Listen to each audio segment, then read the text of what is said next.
you for stopping by to check out Joco Turf Pros. My name is Bradley, and today I'm going to walk you through doing a soil sample here in North Carolina. There's a couple different options that you can do. You can pay for a soil test, or you can use your local ag extension like I did. Fortunately, I live within 5 miles of one, so I'm able to collect the sample, drop it off, and get my test results back in a matter of a couple weeks. When collecting your soil samples, there's really one preferred way to do it, and that's using something like a soil sample probe, which has an end in it that will dig into the ground, and then your soil sample will come out this way. Here in the part of Johnson County that I live in, the soil is very compact. It's not easy to get through sometimes, and that's with year-over-year core aeration, additional soil amendments, things like that. This is what I use most of the time. They make different versions of it. There's bigger ones that you don't have to bend down, but the one I use for this demonstration is this. In other parts of the lawn where the soil is a bit more compact or has more clay material, but in particular the way that I like is using actually a wood auger bit. This one here is a 1-inch, and as you can see, it will actually drill down and collect the sample inside the grooves there, and when you pull it straight out, you will get a sample. All right, we're going to start with a clean bucket and soil probe. Make sure there's nothing left over from another test. I like to begin in one corner of the yard and then move about every 15 feet or so, grabbing samples as I go. Just make sure each time you're going down about 8 inches with the probe so you get a good read on the whole soil layer. Once you've got a good amount collected, just toss it all in the bucket, give it a mix, and pull out any big chunks like sticks or grass clippings. After that, bag it up and you're all set to send it in for testing. All right, just to give you a little bit of context on this property that I'm at today, it's primarily a sodded Centipede turf. It's a Tiff-Blair Centipede, but this yard and property is also split where 90% of it is Centipede, and then this back part here, previous homeowners had installed some common Bermuda grass. That right there is a difference in how we're going to analyze the results that I will show on screen here. But if you look at the test, which results I'll put on the screen here, it's at a 6.0 for pH. The target for Centipede is between 5 and 5.5. So in this case, the primary issue that we're going to solve today with an amendment is for the pH being too high. What we're going to be applying today is a product by the Andersons, and it's called Elemental Sulfur. And its whole purpose is to lower the pH. The rate of how we're going to apply it today is 5 pounds per 1,000 square feet. Bag application rate is going to suggest 3 pounds per 1,000 square feet. So in the bag that I have, you can roughly get about 13,000 square foot of coverage. Entire property with the Bermuda is roughly 10,000. So, but the thing about with these applications, whether it be lime or sulfur, depending on your pH, is, you know, it's a cumulative thing. It's not necessarily an exact application science.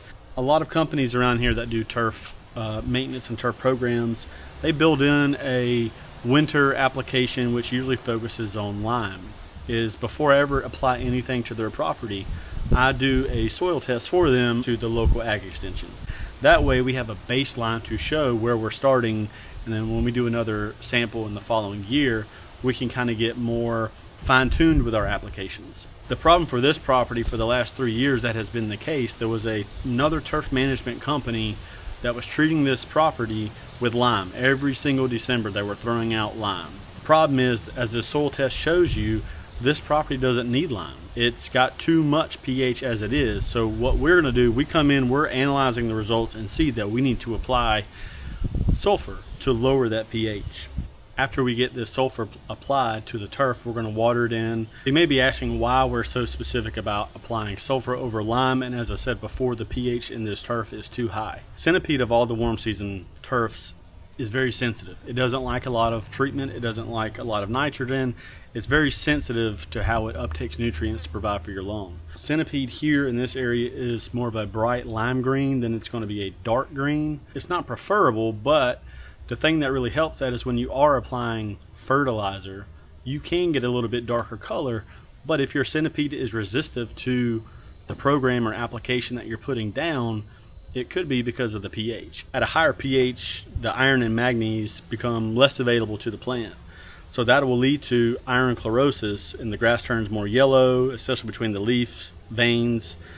Even if there's nutrients in the soil, it's just not going to be able to uptake it. And the last thing I'll say about high pH in a Centipede turf is it can be a gradual decline. You'll tend to see a loss of color, density, bare spots opening up, weeds start to invade, Bermuda grass has an opportunity to take over, crabgrass, all those creeping grasses can tend to set in if your turf is already weak and take over. At the end of the day, the high pH locks up the nutrients centipede grasses need most, especially the iron, which leads to that yellowing, poor growth, eventual turf decline.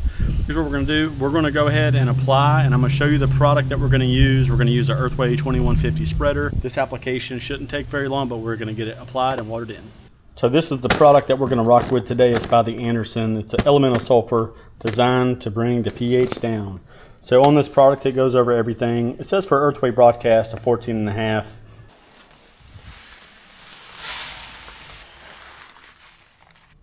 We're going to start off with some edge passes. This spreader throws about 8 feet, which is really nice for covering ground evenly. In this video, you'll only see me making single directional passes, but just know I also go back over the entire property in a perpendicular direction to make sure it's fully covered. For this application, I went with 5 pounds per 1,000 square feet, just like the local ag extension recommended. At that rate, it should help bring the soil pH down from about a 6 to a 5. We'll see how it looks once we pull up our next soil sample. But anyways, thank you for stopping by, checking out the video. If you enjoyed it, hit that thumbs up, subscribe, and drop a comment to let me know where you're watching from. Until next time, stay blessed.